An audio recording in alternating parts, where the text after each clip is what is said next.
अभी हमने यूनिट समझ लिया, यूनिट्स कौन सी है। अब हमें समझने चलना है यहाँ पर एक्यूरेसी कितनी मेंटेन करते हैं मेजरमेंट के अंदर। तो अब हम एक्यूरेसी समझने चलते हैं। एक्यूरेसी का मतलब क्या होता है? एक्यूरेसी का मतलब होता है जब भी हम कोई मेजरमेंट कर रहे हैं, समझिएगा ध्यान से जो मैं आपको बात बोल रहा हूं, जब भी हम मेजरमेंट करते हैं तो जो हमारा आंसर आता है उसको हम बोलते हैं मेजर्ड वैल्यू। और सपोज मान लीजिए कोई एक पर्टिकुलर वॉल है, उस वॉल का ये लेंथ है, उस वॉल की कुछ हाइट है, उस वॉल की कुछ पर्टिकुलर विड्थ होगी। तो ऐसे केस में जो भी ये आपका, इसको हम बोल सकते हैं ब्रिक वर्क जो है, इसमें कितना ब्रिक वर्क होगा, दीवार का कितना वॉल्यूम होगा, तो जो वॉल्यूम होगा, वॉल्यूम ऑफ द वॉल, ये मुझे कैलकुलेट करना है सपोज। और मान लीजिए इसका कुछ ना कुछ एक एक्यूरेट आंसर होगा, मतलब एक सही वैल्यू होगी। वो जो सही वैल्यू है, उस सही वैल्यू को हम बोलते हैं ट्रू वैल्यू। और जो ट्रू वैल्यू है वो सपोज मान लीजिए वो है x क्यूबिक मीटर। मैंने अपने कुछ फॉर्मूले हैं उसके द्वारा इनका मेजरमेंट करा, जो वैल्यू मैं मेजर करूंगा उसको मैं बोलूंगा मेजर्ड वैल्यू। मतलब मैंने कितना कैलकुलेट किया है वो है मेजर्ड वैल्यू। मान लीजिए वो आया y cubic metre, actual value जो है वो हो गया x क्यूबिक मीटर। तो सपोज मान लीजिए मैं आपको यहाँ पर एक स्केच से इस बात को समझा रहा हूँ, पिक्चर से इसको समझा रहा हूँ कि सपोज मान लीजिए ये है हमारी ट्रू वैल्यू और ये है हमारी यहाँ पर अलग अलग, जब मैं इसको मेजरमेंट करूंगा तो ये है मेरी अलग अलग, जो मैं रेड डॉट से रिप्रेजेंट कर रहा हूँ, ये है मेरी यहाँ पर मेजर्ड वैल्यू। तो कहीं हमें कुछ मेजर्ड वैल्यू जो दिख रही जो हमारी ट्रू वैल्यू से डेविएट कर रही, जितना ज्यादा डेविएट करेंगी उतना एरर क्या होगा, ज्यादा होगा। और जितना हमारी मेजर्ड वैल्यू ट्रू वैल्यू के करीब जाएगी, क्लोज हो जाएगी, उतना हमारा जो मेजरमेंट है वो उतना सटीक कहलाएगा। और उसी शब्द को हम बोलते हैं एक्यूरेसी। यानी एक्यूरेसी का मतलब होता है degree of closeness of measured value towards true value. जो सही मूल्य है या जो सही वैल्यू है उसकी तरफ हमारी मापी गई वैल्यू, मेजर्ड वैल्यू कितना करीब है, उसी को हम उस मेजरमेंट की एक्यूरेसी बोलते हैं। जितना ज्यादा करीब होगा मेजर्ड वैल्यू ट्रू वैल्यू के, उतना हमारा मेजरमेंट एक्यूरेट कहलाएगा और उसमें एरर उतने कम से कम होंगे। और जितना हमारा मेजर्ड वैल्यू ट्रू वैल्यू से दूर होगा उतना एक्यूरेसी कम होगी, उतना एरर ज्यादा हो जाएगा। उससे दिक्कत क्या है, अगर मान लीजिए एक्यूरेसी कम है और एरर ज्यादा है तो जो फाइनल आप एस्टिमेटेड कॉस्ट निकालेंगे वो डेफिनेटली एक्चुअल और फाइनल कॉस्ट जो वाकई में कंस्ट्रक्शन प्रोजेक्ट में लगने वाली है उससे काफी डेविएट करेगी और आपकी एस्टिमेशन की जो एफिशिएंसी है वो बिल्कुल आपकी काफी कम हो जाएगी। आपका जो एस्टिमेट है वो पूरा बेकार हो जाएगा, वो किसी मतलब का ही नहीं रहेगा। तो इसलिए जब भी हम मेजरमेंट कर रहे हैं या कंस्ट्रक्शन प्रोजेक्ट के अंदर अलग अलग आइटम्स और वर्क का हम यहाँ पे क्वांटिटी निकालेंगे तो हमें एक्यूरेसी पे भी ध्यान देना है कि हम जो मेजर्ड वैल्यू निकालें वो ट्रू वैल्यू के काफी करीब और हमारे मेजरमेंट के अंदर, एस्टिमेशन के मेजरमेंट के अंदर एरर कम से कम हो। यही हमें यहाँ पे ध्यान रखते हुए चलना है। तो सर मतलब यहाँ पर हमें एक्यूरेसी पे ध्यान देना है, तो बिल्कुल हमें एक्यूरेसी पे ध्यान देना है। और इंडियन इंस्टीट्यूट ने मेंशन भी किया है कि जब भी हम कोई कहीं भी कोई मेजरमेंट कर रहे हैं तो कितना एक्यूरेसी हमें मेंटेन करनी है। तो अब हम एक्यूरेसी क्या होता है वो मैंने आपको समझाया, और अब एक्यूरेसी कितनी कितनी हमें मेंटेन करनी है अलग अलग वर्क में, अब हम उसी को समझने जा रहे हैं। अकॉर्डिंग टू इंडियन स्टैंडर्ड, जब भी किसी कंस्ट्रक्शन प्रोजेक्ट का एस्टिमेशन होगा और एस्टिमेशन में जो भी अलग अलग उस कंस्ट्रक्शन प्रोजेक्ट के वर्क हैं उनका मेजरमेंट किया जाएगा, तो हमें वहां पर हर एक मेजरमेंट के अंदर 2 डेसिमल प्लेसेस तक एक्यूरेसी मेंटेन करनी है। सर 2 डेसिमल प्लेस का क्या मतलब होगा? तो अब हम समझते हैं 2 डेसिमल प्लेस का मतलब क्या है। सपोज मान लीजिए हमारे पास एक वॉल है, दीवार है। ये दीवार का मैंने आपको यहां पे प्लान दिखाया, ये इसका लेंथ है, ठीक। और ये जो लेंथ है, सपोज इस लेंथ की जो ट्रू वैल्यू है वो है सपोज मान लीजिए 2.5437 मीटर, ये इसकी एक्चुअल वैल्यू है। अब जब मैंने इसको मेजर करा तो जो मैं वैल्यू रिकॉर्ड करूंगा, जो मैं मेरे एस्टिमेशन में लिखूंगा, जो कंसीडर करूंगा, जो मेरी मेजर्ड वैल्यू होगी, वो मैं अलग अलग तरीके से भी ले सकता हूं। मैं शायद ये भी लिख सकता हूं 2.6, मैं ले सकता हूं 3, मैं ले सकता हूं उसको 2.55, मैं ले सकता हूं 2.5 ओनली, मैं ले सकता हूं 2.54, मैं ले सकता हूं 2.543, मैं ले सकता हूं 2.5437। ऐसा भी कुछ मैं अलग अलग मेजर कर सकता हूं।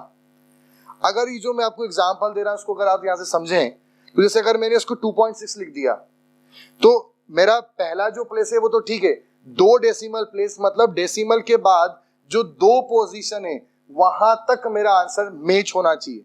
मतलब मेजर्ड वैल्यू जो है उसमें डेसिमल प्लेस के बाद दो वैल्यू है वो ट्रू वैल्यू के आसपास होनी चाहिए।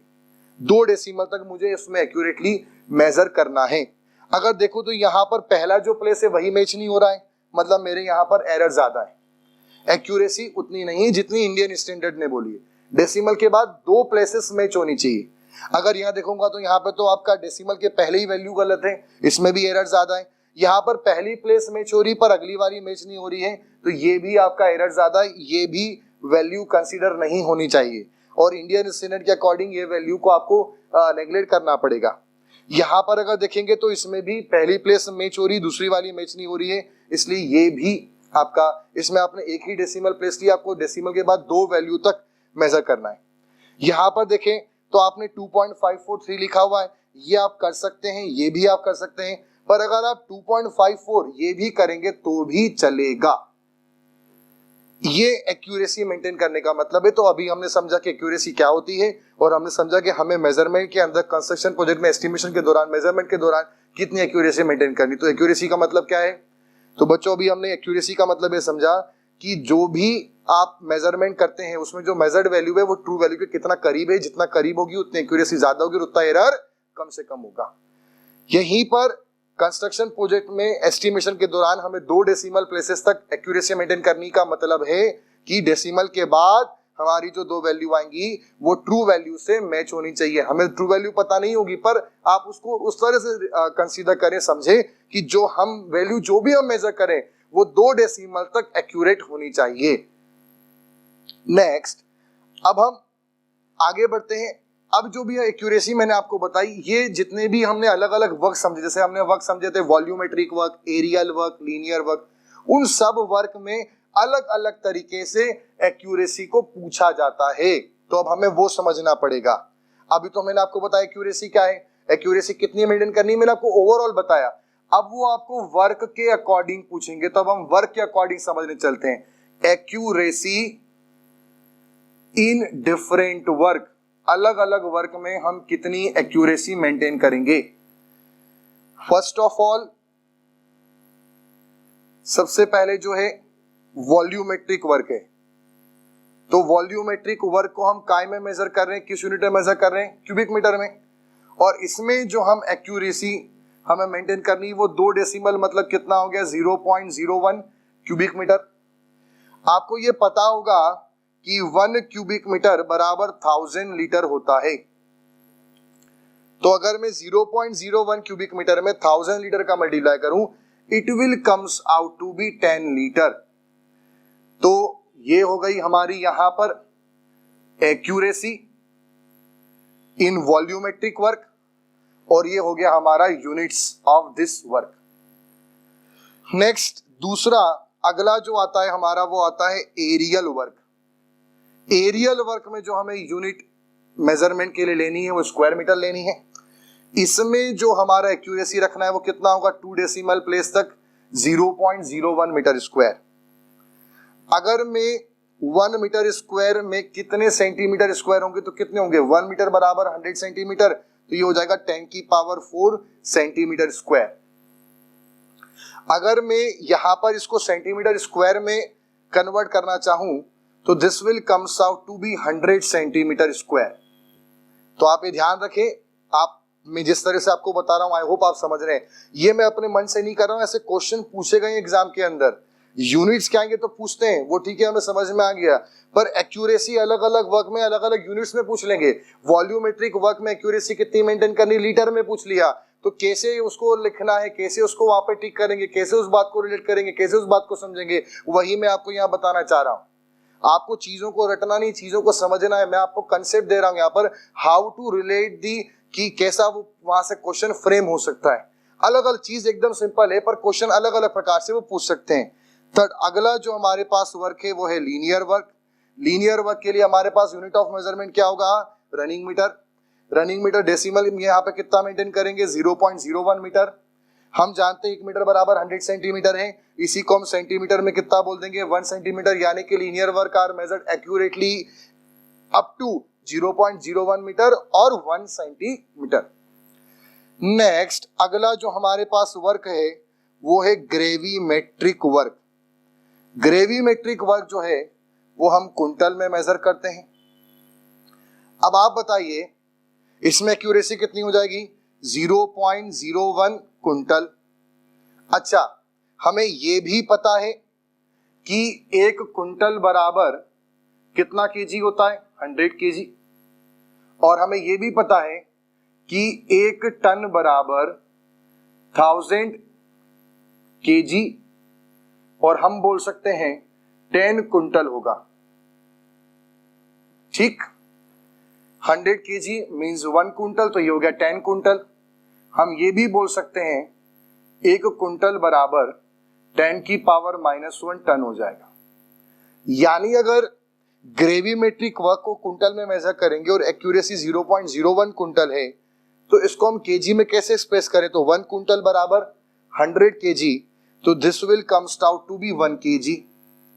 और अगर टन में एक्सप्रेस करना है तो कुंटल को टन में एक्सप्रेस करने के लिए 10 का डिवाइड करना पड़ेगा, this will become 0.001 ton. Next, number basis, अगला जो है नंबर वाले हैं। तो नंबर वाले में वहां तो नेचुरल नंबर है, नेचुरल नंबर आप जानते हैं 1 2 3 4 सो ऑन, तो उसमें ऐसा तो नहीं बोल सकते कि 0.01 नंबर में मेजर करेंगे, वो तो नेचुरल नंबर है, तो नंबर बेसिस में ऐसा कुछ भी नहीं है। लमसम बेसिस वाले जो वर्क हैं वो मैंने आपको बताया कि वो खुद के मटेरियल लेबर पे नहीं, जो भी बाकी सारे वर्क होते हैं उन सभी के कॉस्ट ऑफ मटेरियल जितना भी लग रहा है उस प्रोजेक्ट में, उसका कुछ परसेंटेज पे ले लेंगे, तो उसमें वहां पे कोई हमें एक्यूरेसी मेंटेन करने की जरूरत नहीं है। बाकी सब अगर एक्यूरेटली मेजर करेंगे, उनका कुछ परसेंटेज से आएगा तो वो भी एक्यूरेटली ही मेजर होंगे। तो ये सभी अलग अलग वर्क की यूनिट्स मैंने आपको एक बार वो बता दी, और कितना एक्यूरेसी हमें यहाँ पे मेंटेन करना है वो मैंने आपको बता दिया। ओवरऑल आप ध्यान रखें 2 डेसिमल प्लेसेस तक हमें मेंटेन करना है, बाकी रेस्ट इज यूनिट कन्वर्जन वो खुद आप भी कर सकते हैं, बट मैंने आपको एक सोचने का नजरिया दिया। I am giving you the edge out thinking, कैसे हमें सोचना है, किस तरीके से वो क्वेश्चन वहां पे पुट अप कर सकता है। इसी प्रकार से क्वेश्चन पूछे भी गए हैं। चलिए, तो अभी हमने जो हमारा सेकंड चैप्टर है यूनिट्स एंड एक्यूरेसी, इसमें अभी हमने ये समझा कि अलग अलग जो वर्क हैं वो कंस्ट्रक्शन प्रोजेक्ट में जो भी अलग अलग वर्क्स और आइटम्स होते हैं उनको हम किन किन अलग अलग पार्ट्स में क्लासिफाई कर सकते हैं, volumetric work, areal work, linear work, number basis वाले वर्क या फिर लमसम बेसिस वाले, और उसमें कौन कौन सी हमें यूनिट रखनी ये भी हमने देखा। वॉल्यूमेट्रिक में क्यूबिक मीटर, एरियल वाले में स्क्वायर मीटर, लीनियर वाले में रनिंग मीटर, नंबर वाले में नेचुरल नंबर, ग्रेविमेट्रिक के अंदर कुंटल, एंड लमसम वाले में percentage of the cost of material and labour. Accuracy क्या होता है ये समझा, degree of closeness of measured value towards the true value. और एक्यूरेसी कितनी मेंटेन करनी है हमें एस्टिमेशन में, 2 डेसिमल प्लेसेस तक, और अलग अलग वर्क के अंदर हमें कितनी यहाँ पर एक्यूरेसी मेंटेन करनी है ये भी हमने देखा है, देयर यूनिट कन्वर्जन। नाउ अब हम समझने चलते हैं इन एक्यूरेसी पे कुछ छोटे छोटे कुछ क्वेश्चन आए, जैसे वो होता है छोटी छोटी मगर मोटी बातें, तब हम वैसी कुछ बातें स्टार्ट करने जा रहे हैं कि छोटी छोटी मगर मोटी बातें भी एक्यूरेसी से कुछ और पूछी गई हैं। अब मैं उनको डिस्कस कर रहा हूं, यानी कि अब आप ये मत समझना कि मैं यहाँ पे कोई एक पर्टिकुलर टॉपिक डिस्कस कर रहा हूं। I am directly discussing the questions from the accuracy which comes in the past JEE exams. दो क्वेश्चन है, बड़े फेमस क्वेश्चन है जो यहां से पूछे जाते हैं।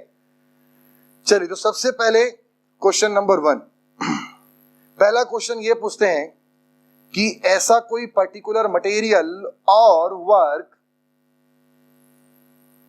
जिसका रेट ज्यादा है, और ऐसा एक मटेरियल और वर्क जिसकी क्वांटिटी जो हमें लगने वाली है वो ज्यादा लगने वाली है, तो किसमें हम ज्यादा एक्यूरेसी मेंटेन करेंगे? द वर्क और the material which is having higher rate should be measured more accurately, or the work which is more quantity should be measured more accurately। तो इसका आंसर होगा कि ऐसे वर्क और दी मटेरियल जिनमें rate ज्यादा है उनमें हमें हायर एक्यूरेसी मेंटेन करना है। Now the question arises, sir क्यों, ऐसा क्यों? मैं आपको एग्जांपल से समझाता हूं। ऐसा कोई पर्टिकुलर वर्क जिसमें रेट ज्यादा होता है, उसका सबसे बढ़िया एग्जांपल है आयरन या स्टील वर्क। जो आपका स्टील होता है उसका जो रेट होता है वो होता है 4500 रुपए प्रति कुंटल। ये रेट हो गया, काफी ज्यादा रेट है, काफी महंगा है। और अगर मैं क्वांटिटी की बात करूं तो सपोज मान लीजिए लग रहा है हमें 2 कुंटल, तो कितनी कॉस्टिंग आ गई उस पर्टिकुलर स्टील आयरन वर्क की? It comes out to be nearly 9000 rupees. वहीं पर मैं ऐसे दूसरे वर्क की बात करता हूं जिसमें क्वांटिटी बहुत लगती है प्रोजेक्ट में पर उसका रेट कम होता है। ऐसा वर्क का एग्जांपल है ब्रिक्स। ब्रिक्स का जो हमें नंबर या क्वांटिटी की रिक्वायरमेंट होती है वो करीब है, सपोज मान लीजिए 5000, और ब्रिक का जो रेट होता है वो होता है 5 रुपीस प्रति ब्रिक। एक ब्रिक की कॉस्टिंग सपोज नॉर्मल कोई ब्रिक है छोटी मोटी तो वो हो गया 5 rupees. This comes out to be 25,000 rupees. Although इस पर्टिकुलर वर्क में कॉस्टिंग ज्यादा है, इससे कॉस्टिंग ज्यादा है इस वाले से, वहां पर रेट कम है क्वांटिटी ज्यादा है, यहां पर रेट ज्यादा है क्वांटिटी कम है, येट हम इस वर्क को हायर एक्यूरेसी से मेजर करेंगे। The reason behind this is that कि जिस पर्टिकुलर रिसोर्सेस का, मटेरियल का, वर्क का जिसमें रेट कम है, अगर उसमें वेस्टेज भी हुआ, सपोज मान लीजिए हमने 5000 ईंट मंगाई, 4500 में काम आ गई, और यहां से 500 ईंट थी जो हमें काम नहीं आ पाई, तो क्या हम उसे सप्लायर को वापस देंगे और क्या वो ले लेगा? यस। अगर 500 ईंट काम नहीं आई तो सप्लायर वापस भी ले लेगा, या हम इन ईंट को वापस से किसी दूसरे साइट पर इस्तेमाल भी कर पाएंगे। तो यहां पर अगर हमने गलत कर भी लिया, अगर थोड़ा सा हमारे कैलकुलेशन में एरर आ भी गया तो इसमें इतना कोई दिक्कत नहीं है। वहीं पर दूसरा, अगर आप यहां पे सोचें कि आपने यहां पर 2 कुंटल के बजाय इसको, ये 1.5 कुंटल था पर आपने 1.5 कुंटल एक्चुअल क्वांटिटी थी, आपने 0.5 कुंटल एडिशनली एक्स्ट्रा जोड़ लिया, ये आपने गलती कर दी यहां पर, ये आपका एरर हो गया। तो अगर 1 कुंटल के 4500 रुपए, तो आधे कुंटल के कितने होंगे? करीब 2500 के आसपास होंगे, 22,500। तो ऐसे केस में यहां पर अगर आप देखेंगे 2250, तो अगर ऐसे केस में अगर आप यहां पे देखेंगे तो वो जो एक्स्ट्रा आपका जो सरिया बच गया वो उससे टुकड़े भी हो चुके होंगे, कुछ कटवट आपसे किया होगा, तो वो जो टूटे हुए पीस हैं उनको दोबारा से आप रीयूज शायद कर पाए और शायद नहीं भी किसी दूसरे साइट पर। और वहीं पर अगर आप सप्लायर को वापस से वो टुकड़े देंगे तो वो उसको नहीं लेगा। इसलिए ऐसा वर्क जिसमें रेट ज्यादा हो उसमें अगर वेस्टेज हुआ तो वो बिल्कुल भी कंसीडर नहीं किया जाएगा। मतलब जिनमें हायर रेट है उसमें हम वेस्टेज बिल्कुल भी कंसीडर नहीं कर सकते। और अगर कोई वर्क जिसमें क्वांटिटी भले ज्यादा हो पर रेट कम है उसमें थोड़ा बड़ा वेस्टेज चलेगा। तो ये थी हमारी पहली छोटी मोटी मगर मोटी बातें कि ऐसा वर्क जिसमें क्वांटिटी कम हो पर रेट ज्यादा हो, उसमें हमें ज्यादा एक्यूरेसी मेंटेन करनी, rather than the work in which quantity is more but rate is less. अगला जो क्वेश्चन एक्यूरेसी से पूछा गया है पास्ट एग्जाम में, हमारी दूसरी छोटी छोटी मगर मोटी बातें अब हम उस पर डिस्कस करने जा रहे हैं। अगला जो क्वेश्चन पूछा गया है कि सपोज अगर कोई हम एक वॉल है, दीवार है,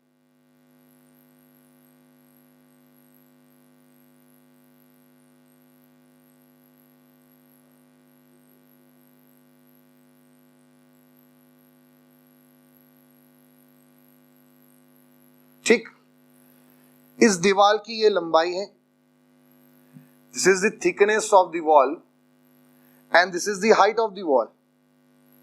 इसको हम थिकनेस बोल दें और विड्थ बोल दें। यहां पर देखें तो यहां पर लार्जर डायमेंशंस भी हैं और यहां पर स्मॉलर डायमेंशंस भी हैं जिन्हें हम मेजर करेंगे। अगर हमें इस ब्रिक वर्क को मेजर करना है, यानी इस ब्रिक वर्क का हमें वॉल्यूम मेजर करना है, तो वो होगा L into B into H. तो हमें इसके डायमेंशंस मेजर करने पड़ेंगे। पहले हमें लेंथ, विड्थ और हाइट मेजर करना पड़ेगा। तो जब मेजरमेंट करेंगे उस दौरान यहां पे लार्जर डायमेंशन दो है L और एक है H, और जो स्मॉलर डायमेंशन है वो है इसमें विड्थ या thickness of the wall. The question comes in the past exam is that कि जब भी मेजरमेंट करेंगे तो लार्जर डायमेंशन में आप ज्यादा एक्यूरेसी मेंटेन करेंगे, स्मॉलर डायमेंशन के अंदर।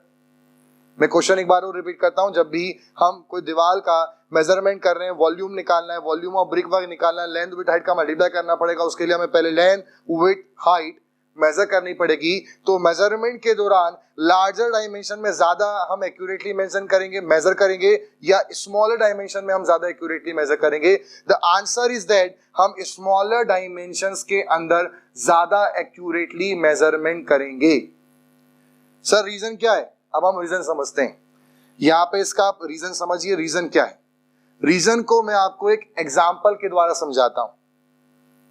सपोज मान लीजिए हमारे पास एक लेंथ है और एक विड्थ है। यह है हमारे पास लार्जर डायमेंशन और यह है हमारे पास स्मॉलर डायमेंशन। लार्जर डायमेंशन की हमारे पास वैल्यू है 2 मीटर और ये जो स्मॉलर डायमेंशन है इसकी हमारे पास वैल्यू है 0.55। तो 0.55 की वैल्यू कितनी हो जाएगी? This comes out to be 1.1 metre. और मान लीजिए ये जो वैल्यू है ये है एक्यूरेट वैल्यू और हम इसको बोल देते हैं ये है एक्चुअल वैल्यू। सपोज हमने मेजरमेंट करा और मेजरमेंट करते दौरान हमने जो लेंथ है वो मेजर कर ली 2.1 मीटर, गलत मेजर कर ली, पर हमने विड्थ सही मेजर करी 0.55। तो ये कितना हो जाएगा? 1.155 मीटर स्क्वायर। हमने यहां पर लेंथ गलत मेजर कर ली, इसमें हमारा एरर था।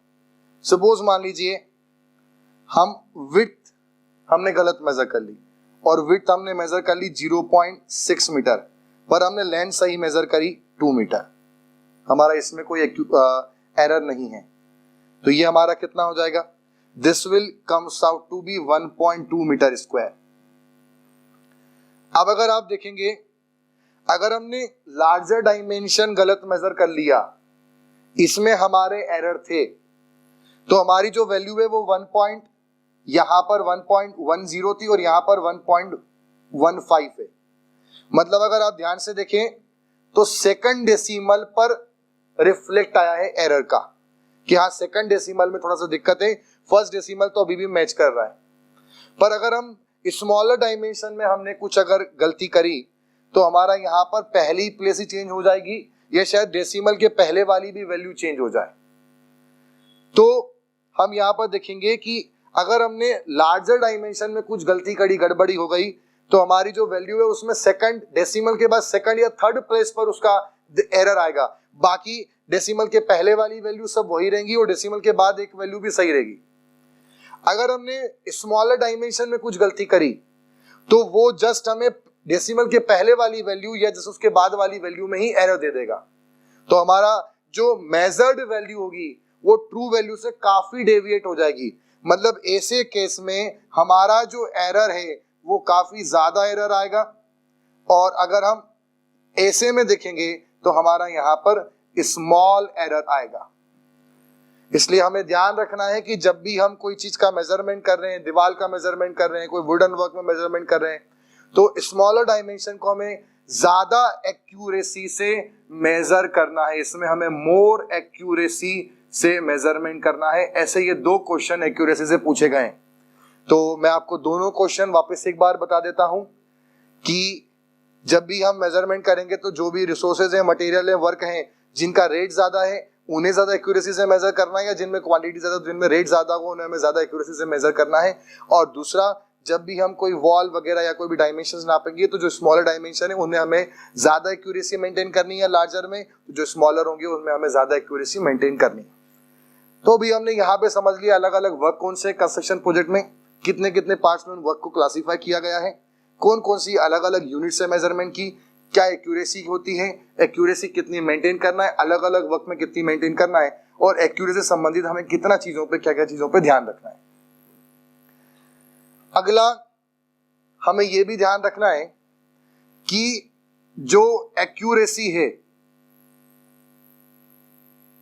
वो आपके जितने भी वर्क हैं, ऑल अदर वर्क जो भी हमने अभी डिस्कस करें, उन सब में एक्यूरेसी कितनी रखनी है, 2 डेसिमल प्लेसेस तक, यानी कि 0.01 जो भी उसकी रिस्पेक्टिव यूनिट है वो।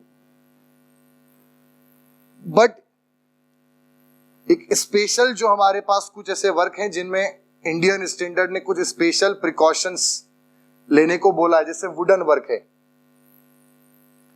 तो वुडन वर्क के अंदर हमें 0.002 तक एक्यूरेटली मेजरमेंट करना है। जो भी हमारा आरसीसी या आरबी वर्क है इसमें हमें 0.005 तक एक्यूरेटली मेजर करना है। और वहीं पर जो भी हमारा स्टील और आयरन वर्क होगा इसमें हमें 0.001 तक एक्यूरेटली मेजरमेंट करना है।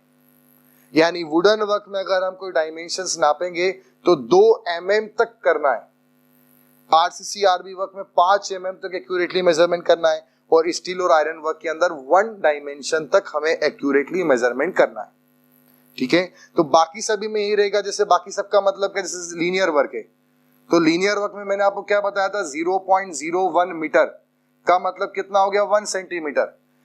तो अगर यहां पर इन सभी वर्क में हम लीनियर वर्क को मेजरमेंट करें तो लीनियर वर्क कितना हो जाएगा, 0.002 मीटर, 5 मीटर, 1 मीटर, मतलब 2 mm तक, 5 mm तक और 1 mm तक हमें एक्यूरेटली मेजरमेंट करना है। ये कुछ स्पेशल वर्क के लिए ऐसा लिया गया। कारण जो रीजन है वो सिंपल है, ये थोड़े से आपके कॉस्टली वर्क है। इनमें बोल सकते हैं मटेरियल थोड़ा सा महंगा होता है, steel and iron work, RCC RB work, wooden work, ये इंपॉर्टेंट है, खर्चा ज्यादा आता है। अगर थोड़ी सी भी गलती हुई तो आपका पैसे में, कैलकुलेशन में थोड़ा सा ऊंच नीच या ऊपर नीचे अप डाउन हो जाएगा, और उससे एस्टिमेशन की फिर आपकी एफिशिएंसी कम हो जाएगी, उतना सटीक आप मेजरमेंट नहीं कर पाएंगे, सटीक एस्टिमेट नहीं बना पाएंगे। तो अभी हमने एक्यूरेसी डिस्कस कर लिया। अब हम समझने चलते हैं, यहाँ पर मैंने आपको ओवरऑल अभी तक इस चैप्टर के अंदर क्या चीजें समझा दी हैं। मैंने आपको अलग अलग वर्क समझा दिए, कौन कौन से जो वर्क्स होते हैं उनको कितने कितने अलग अलग पार्ट्स में डिवाइड किया गया है, कौन कौन सी उनकी यूनिट्स है मेजरमेंट की, कितना एक्यूरेसी क्या होती है, एक्यूरेसी हमें क्या मेंटेन करनी है, और एक्यूरेसी से रिलेटेड मैंने आपको 3 बातें बताई। तीनों बातें आपको ध्यान रखनी है कि जब भी हमको डायमेंशन मेजर करेंगे तो स्मॉलर में ज्यादा एक्यूरेसी। दूसरी बात, जब भी हम कभी मेजरमेंट कर रहे हैं तो जिस वर्क में मटेरियल में रेट ज्यादा है उसमें ज्यादा एक्यूरेसी रादर देन जिसमें क्वांटिटी ज्यादा हो। एंड थर्ड, जो भी हमने समझा, स्टील एंड आयरन वर्क के अंदर 0.001 मीटर तक, अगला आपका जो भी वुडन वर्क है उसमें 0.002 तक, और आरसीसी आरबी वर्क में 0.005 तक एक्यूरेसी मेंटेन करनी। बाकी सब में वो